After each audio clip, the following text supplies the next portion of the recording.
hip lift diaphragm breathing drill. So we call it a hip lift because we're gonna get into a 90-90 position and we're gonna posteriorly tilt our pelvis and then slightly lift our hips off the floor.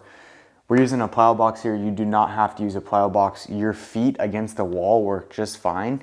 You just need something to where you can create a little bit of tension into your hamstrings to tilt that low back off the ground.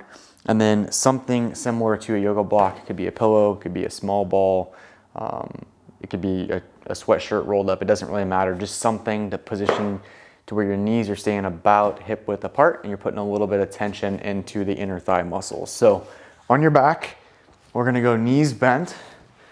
It's where my knees bent are about 90 and then my hips are bent or flexed to about 90. And then the yoga block is gonna go between my knees. Now from here, the simple version or just the first part is gonna be palms up. And then I'm just trying to keep my entire spine in contact with the ground, meaning the back of my head, in between my shoulder blades, all the way down to the very tip of my tailbone. And then when I go to do the hip lift portion, I'm just raising my hips high enough to where I can slide a piece of paper under my tailbone. And then I'm gonna go, I like to go palms up, kind of externally rotates my shoulders, helps open up my chest. So from here, what I'm trying to do is breathe in through my nose and I'm trying to create expansion into my abdomen first, and then I'm trying to feel my chest expand and rise toward the ceiling as my belly fills full of air. And then nice exhale out of my mouth. So ways that we'll coach this is oftentimes we'll give someone like a box breathing to where you have a 3 or 4 second inhale, 3 or 4 second exhale, and then you're holding at the bottom of that exhale for 3 or 4 seconds, and then you're just repeating that breathing pattern for a given period of time. So example of that could be I'm here, do my hip lift, tailbone is slightly off, I'm breathing in through my nose.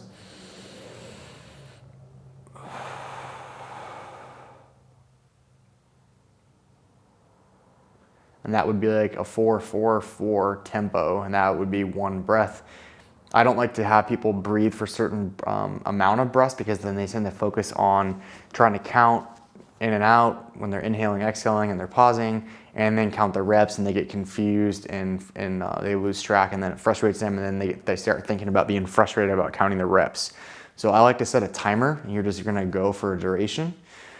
And then we can change positioning with our arms to kind of help create more expansion in certain regions relative to whatever your goals are. So ways that we can do that is if I bring my hands to where they're above my shoulders and I gently reach toward the feeling, what that's gonna do is it's gonna pull my shoulder blades around my rib cage and it's gonna put me into a little bit more relative flexion in my upper back.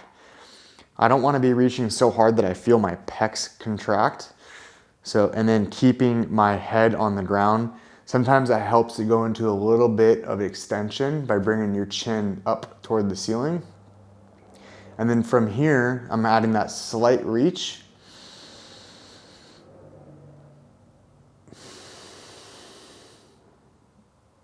And I'm doing the same breathing pattern, but I'm trying to feel more expansion come through my chest.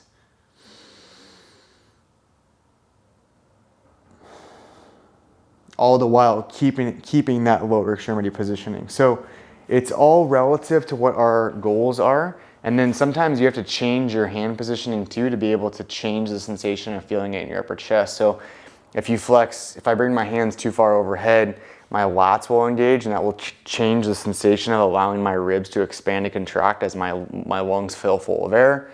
So playing with your arm positioning and then how much you're reaching toward the ceiling or protracting, because if I protract really hard, my pec muscles are going to contract, and then some of the muscles on the back of or the side of my ribs are going to contract, and that will change the ability of the lungs to expand as well. So look for that in your programming. Be playful in your setup. Typically the goal is going to be creating expansion in the abdomen, and then the mid chest, upper chest, and then all throughout the entire lungs to where we're really creating as much expansion as possible as you're breathing in and out.